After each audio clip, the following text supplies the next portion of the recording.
Have you been holding that wire to the coast open? Yes, sir. San Francisco's ready. Go ahead. Hello, Frisco. Hammond talking. Yes, Mr. Hammond. This is Walt. Were you able to pick up Professor Howland's test? Yes, sir. The reception was marvelous. The images were much clearer than we've ever been able to televise. It came through on the micro shortwave and was using about 289. All right, thanks. Goodbye. This should convince you we've got to fight to maintain our position with any weapons we can utilize. We're caught out on a limb, but we're going to fight for what we've got, and more. What are the chances of our engineers hitting upon the same idea? Remember, he hasn't even protected himself with patents. We knew that when we offered him $5 million for the rights to his discovery. This latest invention of Howland is what we've all been afraid of. We're coming out on top, but we may have to prescribe a drastic cure for...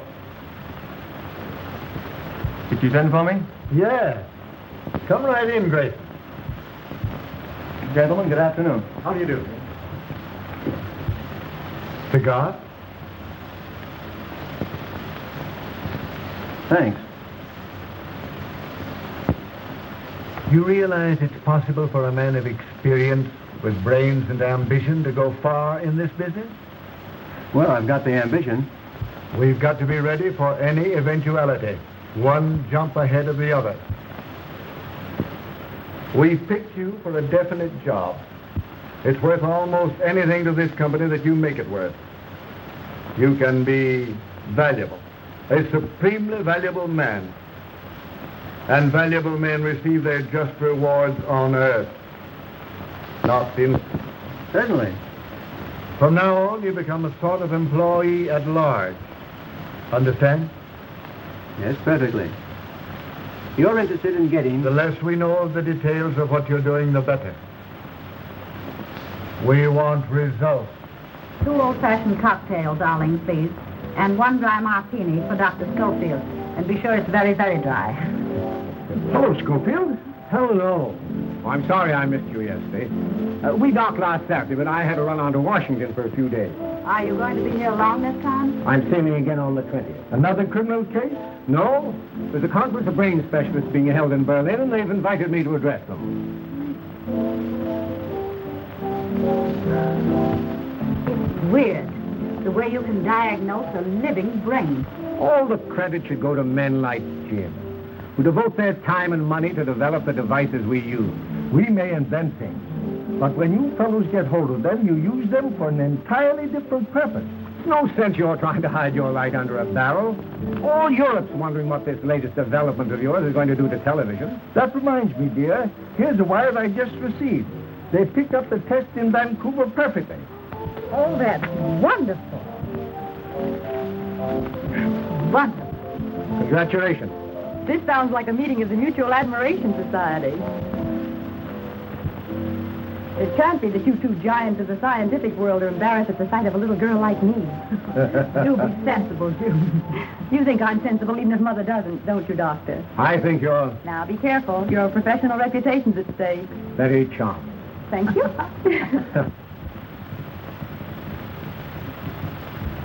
But Howland must realize that when he begins televising a regular schedule, he's liable to run into difficulties. In what way, sir? He may not be so fortunate in securing men like yourself when he increases his operating staff. I don't think there will be any difficulty. You'll admit there is always the possibility of an employee becoming disgruntled over some fancied injustice. Dissatisfaction always leads to temptation.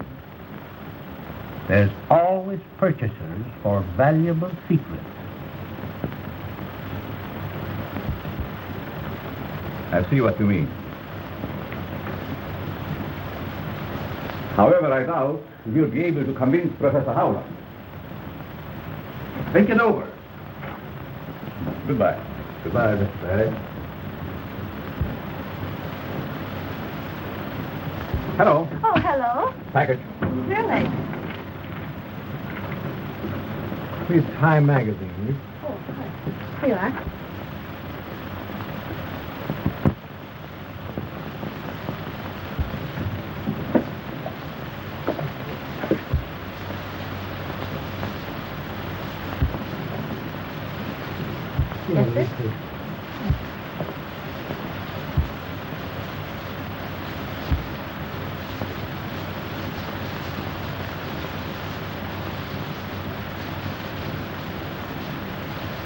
Mr.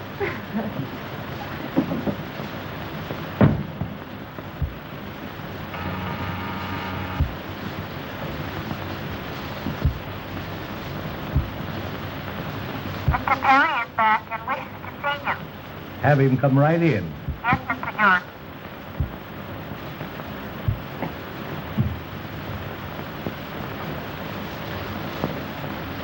Well, well. This is indeed an unexpected pleasure. Now,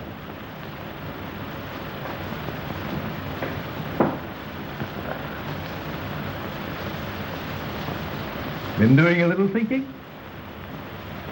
Yes.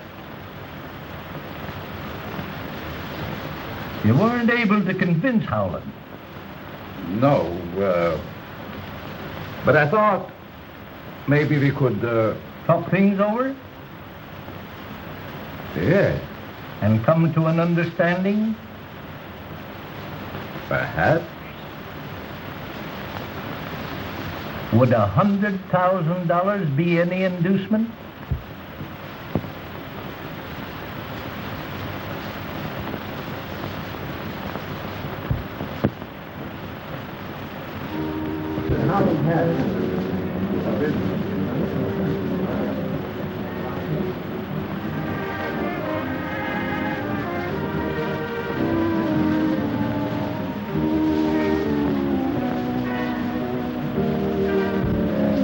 The last word in optical television, which I'm going to show you tonight, is so big that I'm really frightened every time I think of it, Ed. Why? Too many people realize its tremendous importance. You've had office for it, I suppose. Naturally, every company of any size in this country and abroad has been trying to secure the right to use it as I do, and further, to purchase it outright. Oh, I can recommend this brandy. I think I will. What? Over an island far over the sea, there is a colleague whose way... I'm sorry, I couldn't get away. Oh, I beg your pardon. Disappointed? Not exactly, but you see, I promised to meet Dick here right after dinner. And instead, you ran straight into my arms. I did not. Certainly you did. I certainly did not. If I hadn't been here to catch you, what would have happened? I'll show you.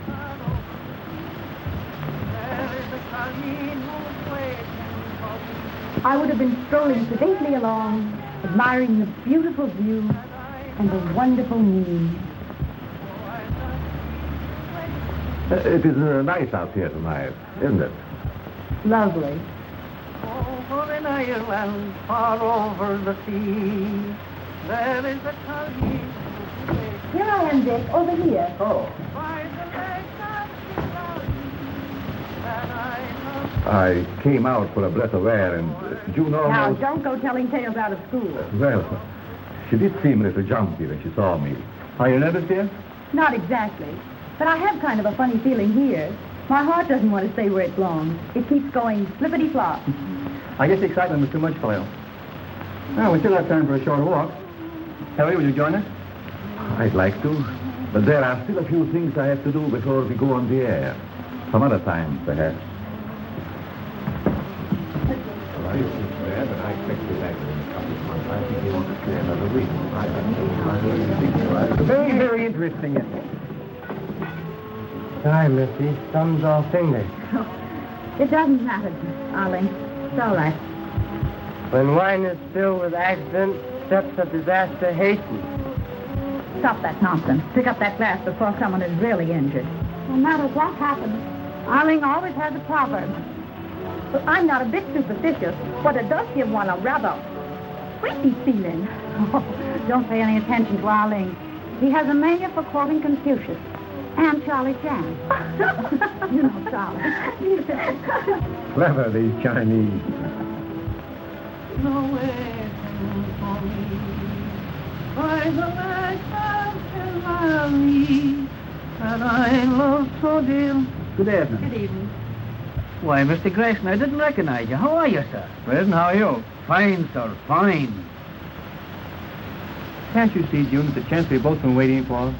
Does your promotion depend entirely upon Father? Well, if your father would only... I think I'll have to go in. All right. I'll do it myself. Even you, as the chief of police, will have to admit that your methods are obsolete. That may be, Jim. But we seem to get along pretty well as it is with our radio teletype system. Suppose you had instant pictures at your command showing every move a criminal you are tracing makes. If you can do that, I can't understand why the government isn't interested. Government officials will be watching tonight, not only in Washington, but in widely separated points throughout the country. I'd admit it should be of great interest to them. After the broadcast, I have a greater surprise. A further development which you will hardly believe until you see it. You make me very curious. It is my hope to be able to prove that television is the greatest step forward we have yet made in the preservation of humanity. It will make of this earth a paradise we've always visioned, but have never seen. What's humble pardon, sir? Man named Mendoza say he must see. Him no take no for answer. Mendoza? Our gentleman is in the reception room. Thanks, Arlene. You'll pardon me, won't you? Certainly. Harry, there's a gentleman here named Mendoza. Do you happen to recall him? No, sir. Shall I see him for you? That's not necessary. I'll talk to him for a few moments. It's nearly 8. I'll flash you from the laboratory when I'm ready. Mr. Howland? Yes? I am sorry to interrupt at a time like this. I represent a group of men that are very anxious to purchase your invention. I'm sorry, Mr. Mendoza. It is not for sale. They are prepared to pay anything you ask. I'm not asking anything. In that case, Mr. Howland, I must insist that you do not go ahead with the demonstration you are planning this evening. Just whom do you represent? I am not at liberty to tell you, but I assure you they are a very powerful group. Then there's nothing more to be said. Good night, sir.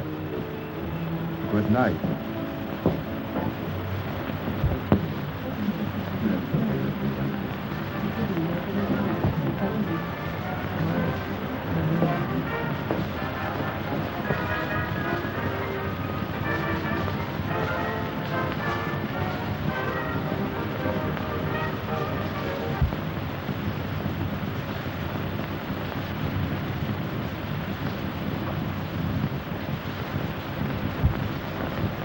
This is James Howland, owner of experimental station ZY3, located at White Plains, New York, televising on a sight channel of 3/4 meter. We are attempting to reach the entire United States direct without the use of relays. Our first presentation this evening will be I Had the Right Idea by Miss Florence, accompanied on the piano by my daughter, Miss June Howland.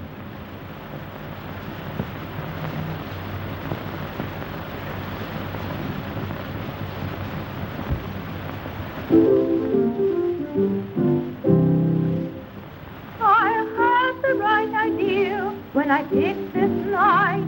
The moonlight is perfect, the stars in the sky simply sparkle and dance, just like the love in your eyes. I had the right idea when I picked this night. The air feels as though it is filled with the glow. These are on romance. I'm in a heavenly trance. Your lips entice me, and my arms fit nicely around you. I'm heading for bliss when words and feeling are spoken within the consummation of a very first kiss. I had the right idea when I picked this night to tell you I love you. I think you're divine, and I want you to be forever just mine.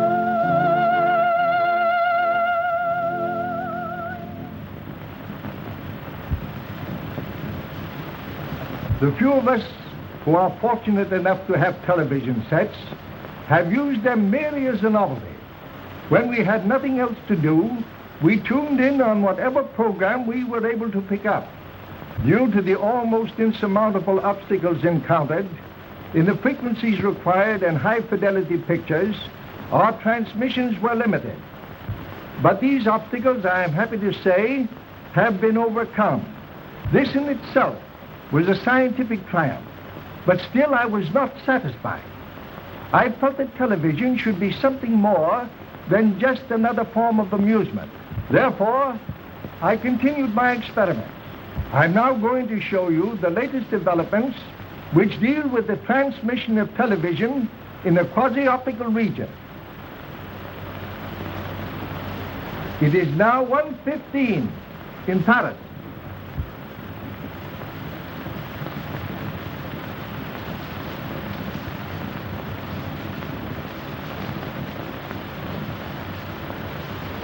Wouldn't you like to see what's taking place in dear old London?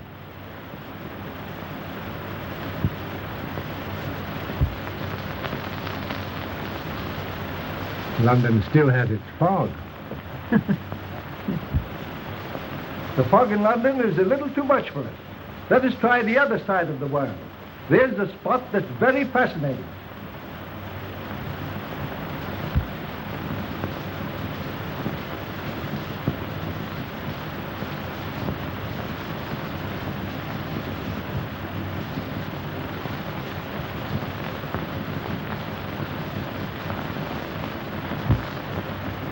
I just remembered a phone call I should have made.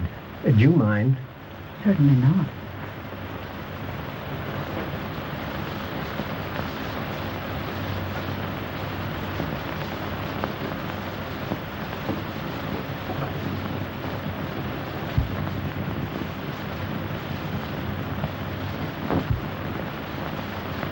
Africa is a very interesting place about which we know very little.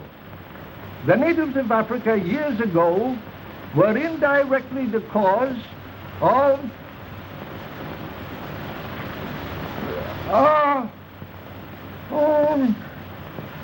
civil war. Turn on the lights, Perry. Somebody turn on the lights. Turn on them lights. What's the matter? What happened? I don't know. Mr. Howland has probably fainted from overexcitement. Oh, but... Everyone, please remain here. It's all right, dear. Say, there's something happened at the Howland residence. Yeah, we're covering it right away. Hello. Kitty Anderson's desk. Get me the Howland residence, quick. No. Me no understand what happened. Hello? What? No, me no can say.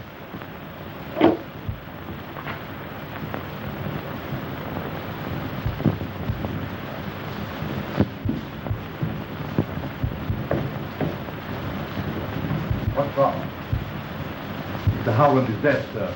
Dead?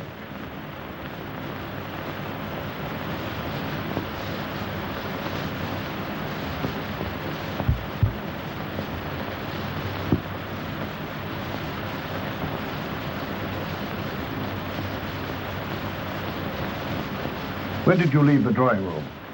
During the televising of China. It seemed to be out of focus. I thought something was wrong in the laboratory. Something was. Is that thing still turned on? No. Who shut it off? I don't know. Did the watchman let you up here? I didn't see him. You sure? Of course. You couldn't be mistaken, could you? I said I didn't see him.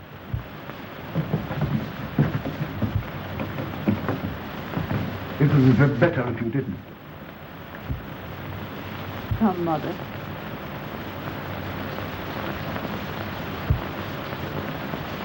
It looks to me like... Just a moment. See if you can find that watchman.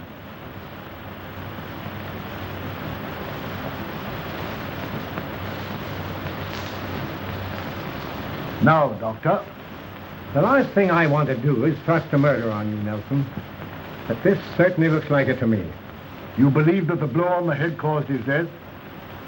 At the moment, I'd be inclined to say that it did. What's that you have there?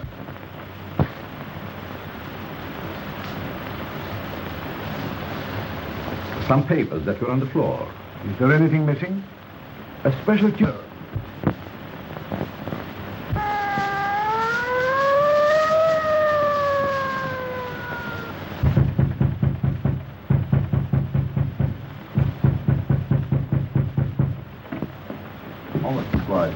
Hello, Chief. Hello, boys.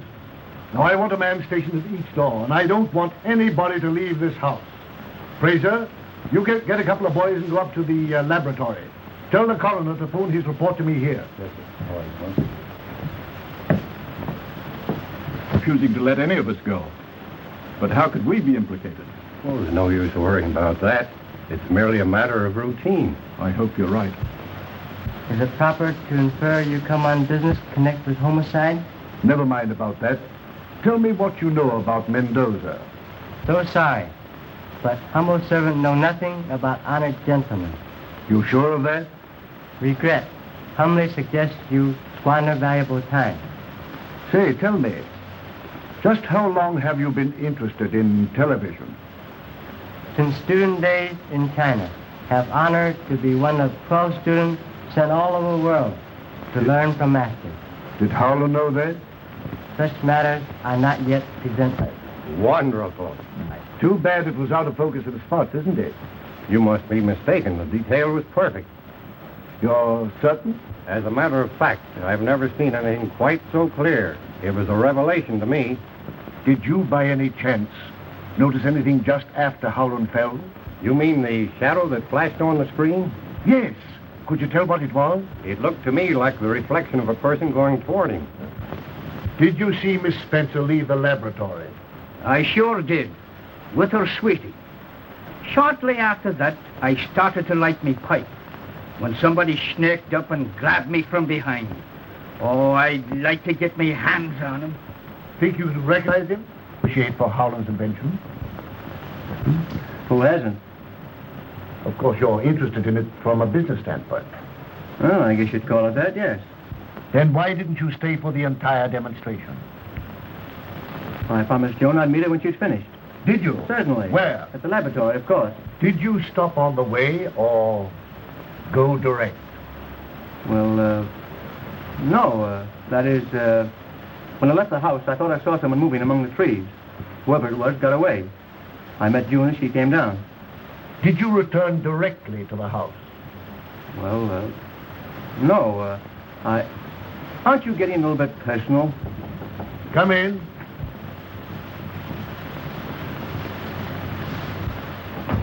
Did you all want to see me, Mr. Chief? Yes. All right, Grayson, I'll want to talk to you a little later. There's nothing to be nervous about, Isabella. That's what you think, sir. But you ain't been listening to Chinese death and disaster symbol since Mr. Howland died. All this excitement ain't too much for my heart. That's what I want to talk to you about. My heart? No. I didn't have nothing to do with it, honest, I didn't. I'm sure you didn't. But did you see anybody come through the kitchen earlier tonight? I didn't see a soul. Were you there all the time? No, sir, I wasn't. Where were you? I was peeping in at the pictures. Well, if anybody went through the kitchen, you'd have seen them, wouldn't you? No, sir, I wouldn't. Why not? I wasn't there all the time. If you weren't in the kitchen and you weren't in the drawing room, for goodness sake, where were you? I was... Where were you? Oh, Mr. Chief, please.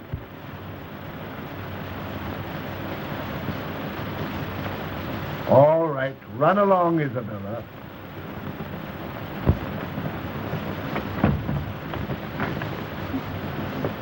Is my face red?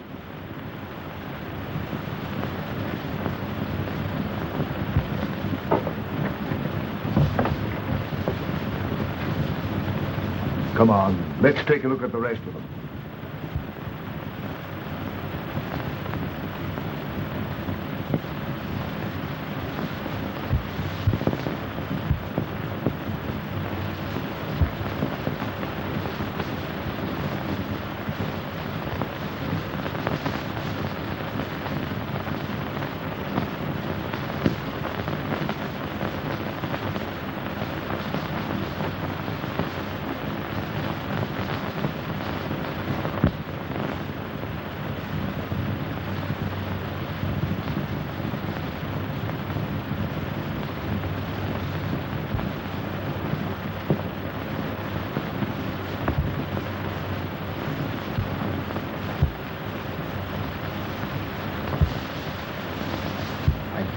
center of attraction.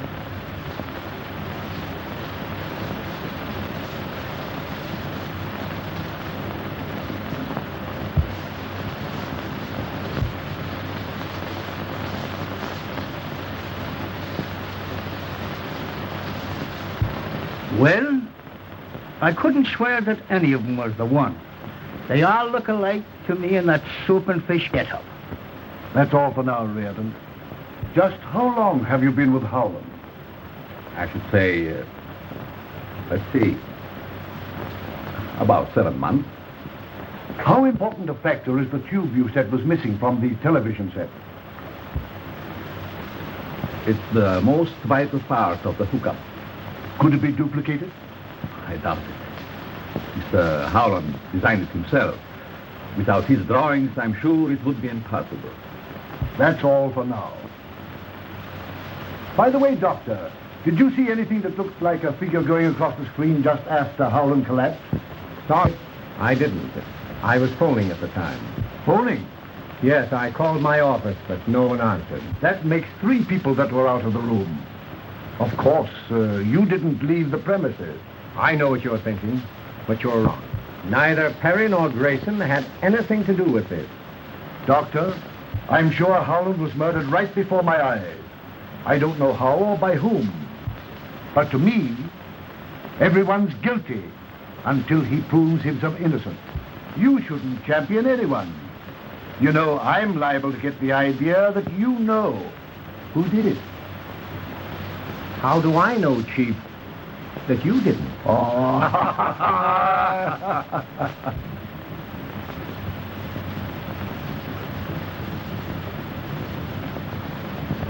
Oh, Lordy.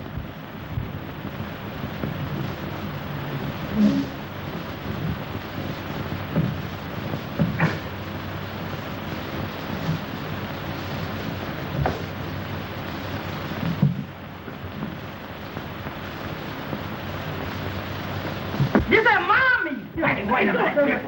Let go. Hold that knife, boy. This ain't mommy. I know, but I got... Show you. I got my business to run in here. Wait a minute. If you'll put that toad sticker up, you won't need it. There's more than one way to skin a cat. Hey, sister, if you stop shimmying, I'll just slide by.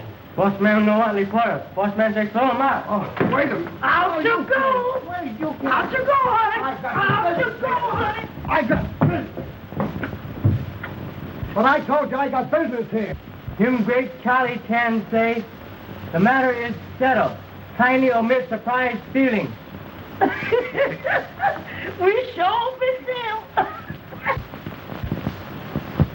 Where's Mr. Nelson? Why, I don't know. Would you mind trying to find him? Father's safe has been burglarized.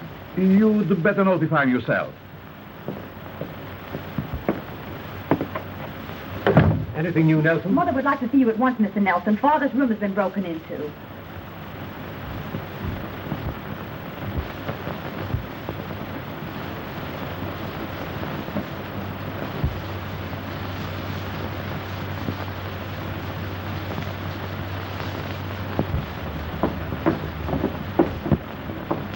Everything's just as I found it. I haven't touched a thing. Would you know if anything has been taken? I'm sure I can help you, Mr. Nelson. I'm familiar with most of Father's things. If they only wanted to rob my husband, why did they have to kill him? It is very evident that someone in this room removed those prints from Mr. Howland's safe. Everyone is more or less under suspicion, and I'm asking that you all submit to a thorough personal search. A matron will be here in a few minutes, and I am sure the ladies will have no objection. I never knew a policeman was as nice as Mr. Nelson. I suppose the only time you've ever met one was when he yells, "Pull over there, lady. Where do you think you're going, to a fire?" Nobody is to leave this house until those papers are found. I'd advise you, gentlemen, to submit it. Because if you don't, I'll hold every one of you for the next 72 hours.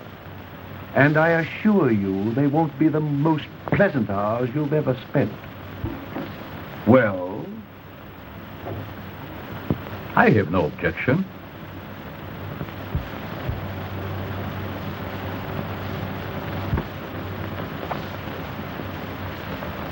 more I think of it, the more positive I am that this thing rests between two persons. Perry and Grayson? Yes. They both have motives, and they're the only ones that have. They were both out on the grounds when Howland was murdered, but neither can prove where he was. Grayson's ambitious. He's in the television business. He tried to get Howland's invention. He knows it's worth millions. Granted, but everyone here may have reasons also. Or connections with others. And Perry. Who is he and what is he? He's been here about 7 months. He lied when he said the broadcast was out of focus. We found him in the laboratory when we discovered the murder. He's the one that says the vital part of the television set is missing. And now the prints are gone. I'm going to place both of them under arrest and charge them with murder. Now, don't do anything hastily. You remember when I examined Crowley's brain for you about a year ago? Well, what's that got to do with it? I told you at that time the man was a potential murderer? Yes. Your experts sneered and scoffed. Yet within 6 months from that time, he was convicted and sentenced to death. Well? If you will permit me to send for my apparatus, I'll prove to you that neither Perry nor Grayson could have committed this murder. Oh, you're talking sheer nonsense. Well, let me telephone my office and have Alan bring it right over. Oh, all right, go ahead.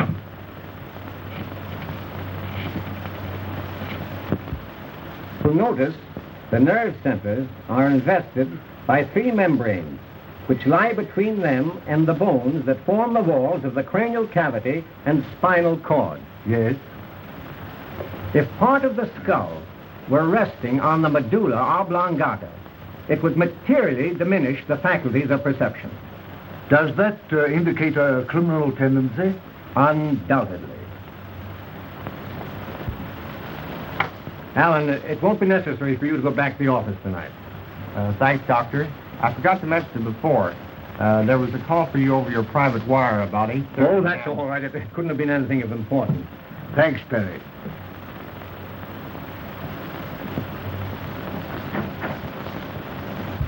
Have I convinced you, Nelson? Well, I don't know. Perhaps you have. Then you agree with me that neither of these men are guilty? In a way, yet yes, I'll agree with you. The only difference in their brain development is the size, and scientifically, that has no significance.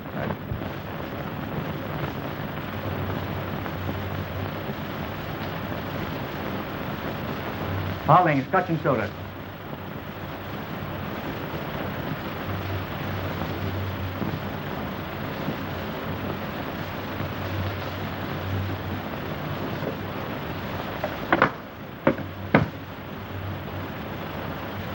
Glad I happened across you. The inspector wants to see you.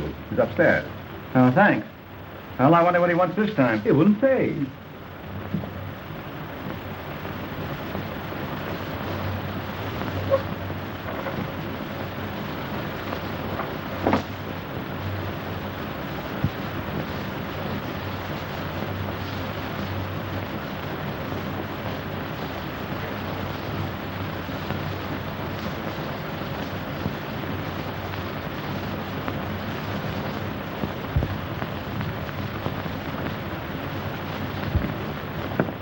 Inspector, you sent for me?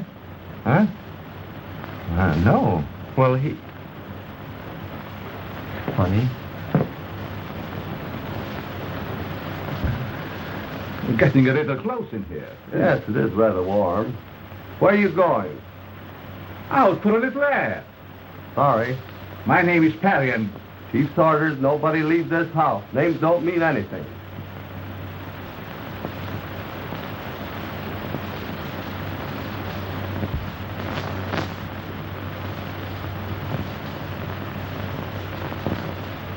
I keep telling you, I got business here, and I don't want to be roughed up like this. I tell you, I wouldn't come into a house. I told you I got business. I keep telling you I got business here. Can't you understand? That guy, I don't know how he gets in, but he's giving us a lot of trouble.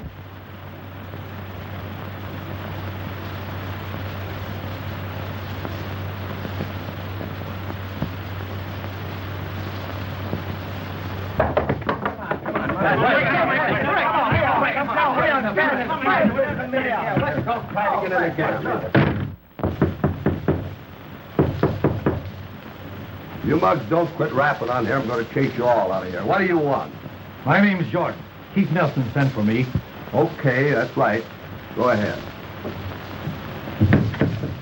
That's right, Coroner.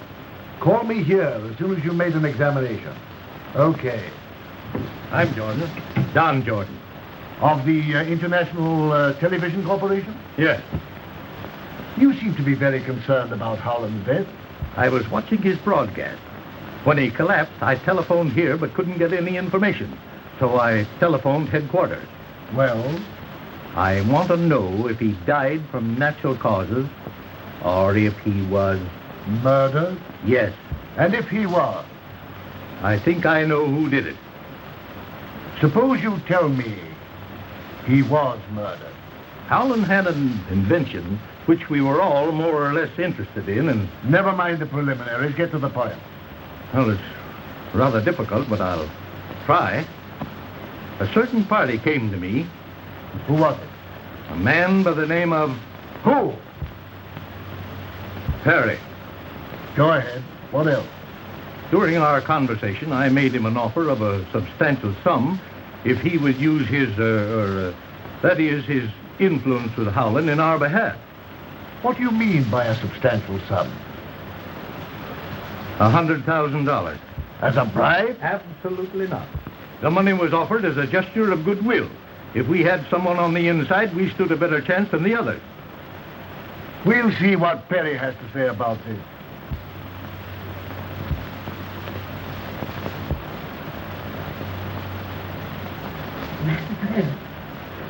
Oh, Lordy, Lordy. Oh, Lordy. What's this all about? Master Perry.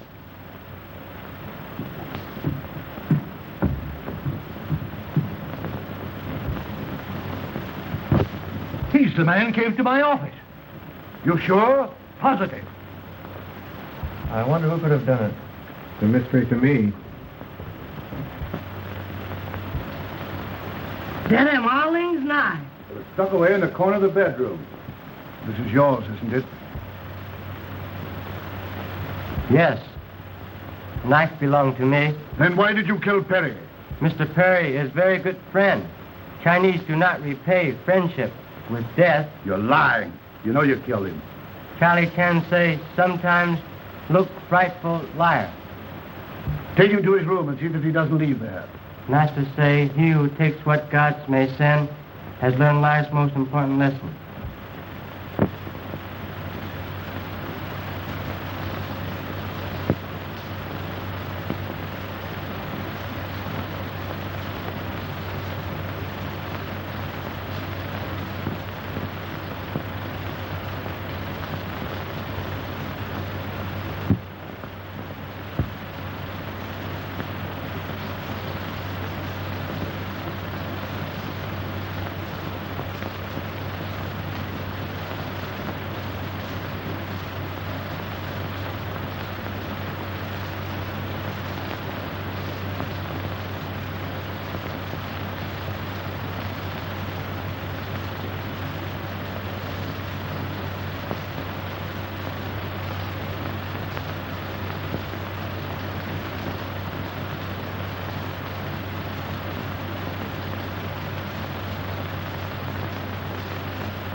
We got this thing are going on for going out to stay. Well, I got business. Yeah? Say, listen to the way I come in. I got business in here. Boys, have a heart.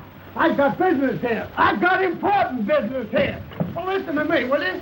Now, You're out. Now stay out. You might not come in this way, but this is the way you're going out.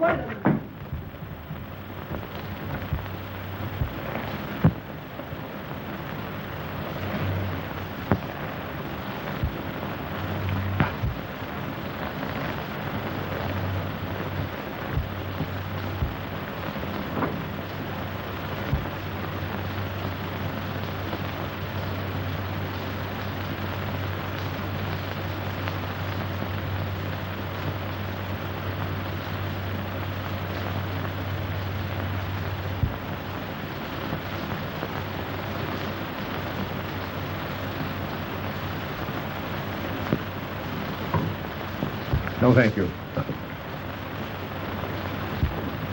Mr. Nelson, I know it sounds perfectly silly, but I just saw Perry. Why, that's impossible.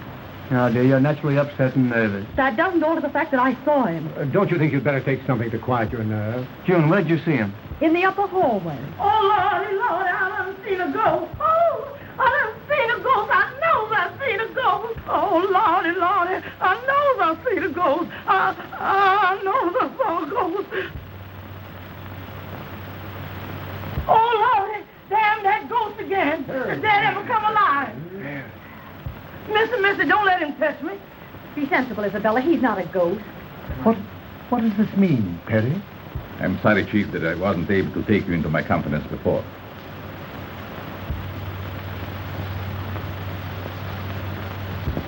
If you're here and alive, who was it that was killed?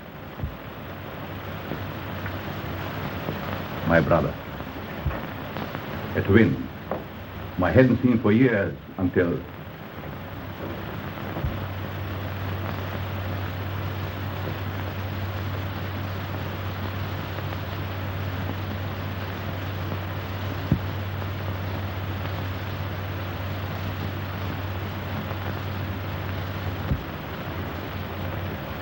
Damn, all things nice. It's tucked away in the corner of the bedroom. This is yours, isn't it? Yes, knife belonged to me. Then why did you kill Perry? Mr. Perry is very good friend. Chinese do not repay friendship with death. You're lying. You know you killed him. And being at a loss to know how he was mixed up in the affair, I refrained from making his identity known until I was able to make a further investigation. Perhaps I can clear that up for you. This afternoon, your brother represented himself as you to Jordan of the Radio Television Company. Represented himself as me? Yes. And do you know what took place between them? He was offered a substantial sum to secure the drawings of Howland's process. That explains it. Explains what? Posing as me, it was very simple for him to gain admittance here and have access to every part of the house. And he must have stolen the print. Yes. Tim Perry, take envelope from cigarette box on table. When was that? Just after you send me after whiskey and soda. Then it must have been your brother who sent me on the wild goose chase after the inspector. When? Just before he was found dead. There were no papers found on the body. Who was in this room when the documents were taken? No one. Just me and you. Door open, but no one come in. What door? That door. Were you still in the study at that time, Chief? I believe I was. Anyone with you? Now, let me see. That was just before Jordan came in. Undoubtedly. This is what took place. Thanks. I wonder what he wants now. He wouldn't say.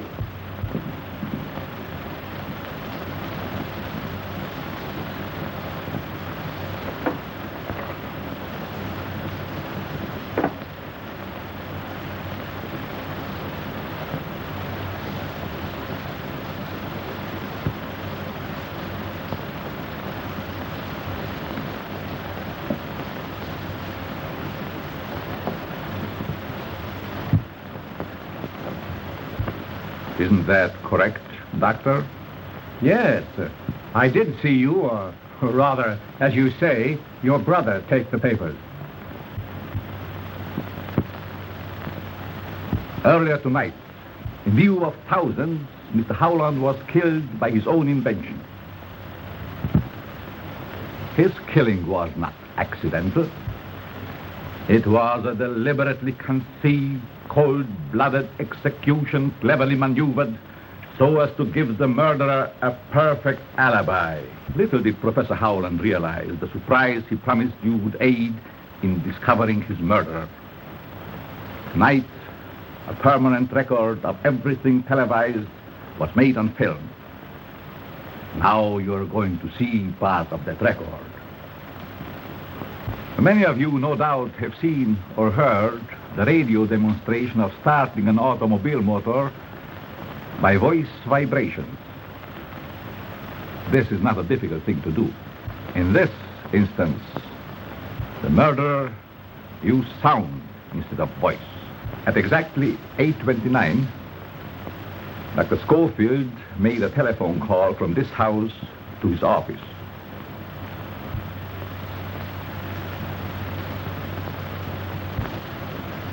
I will now show you what happened.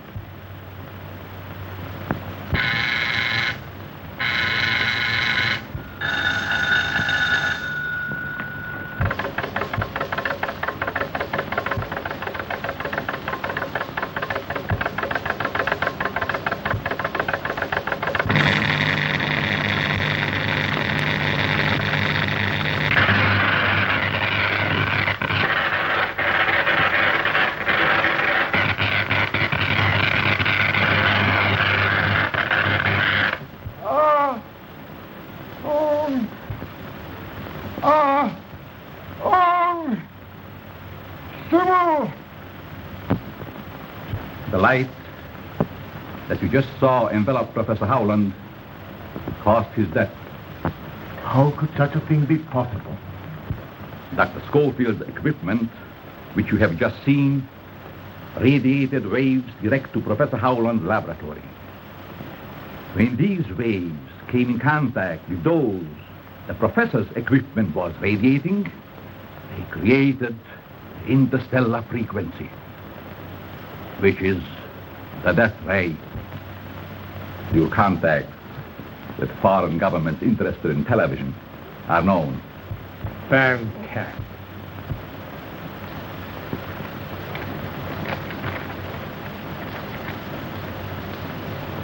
Do you recognize this?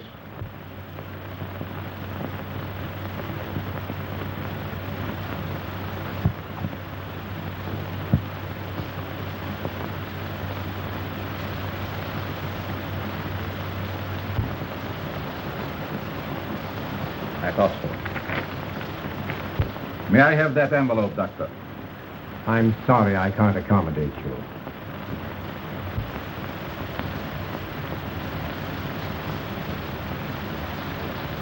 And I object to strong-armed methods.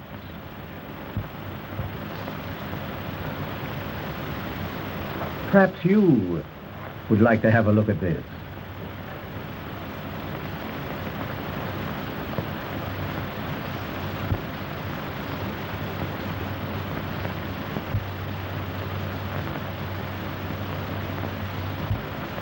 There doesn't seem to be anything in this. Aren't you carrying things with rather a high hand? Not at all.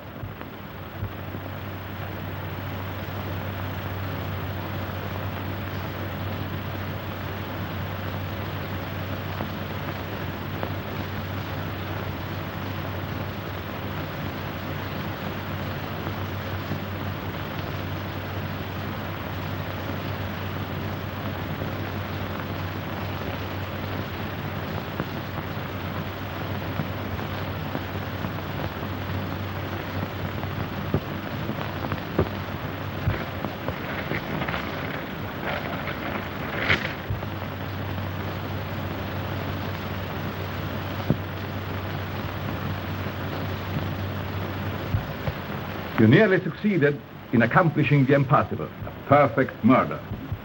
But in your eagerness to prove that neither Grayson nor I could have killed Mr. Howland, you telephoned your office forgetting that just previously you had said there was no one there. Perhaps it was another number that I called and didn't care to mention it.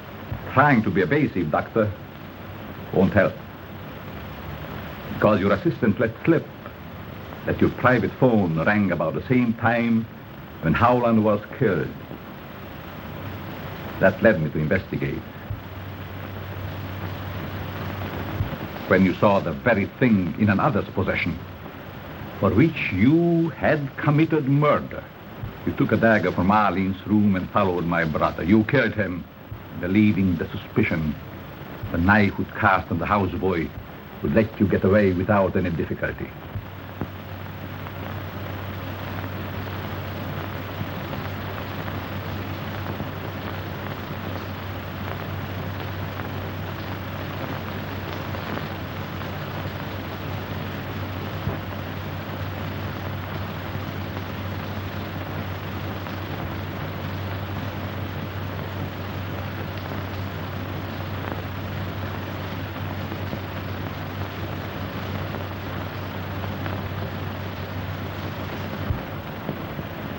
Would you get me a dry martini, Arling? Yes, sir. At once. 2 olives.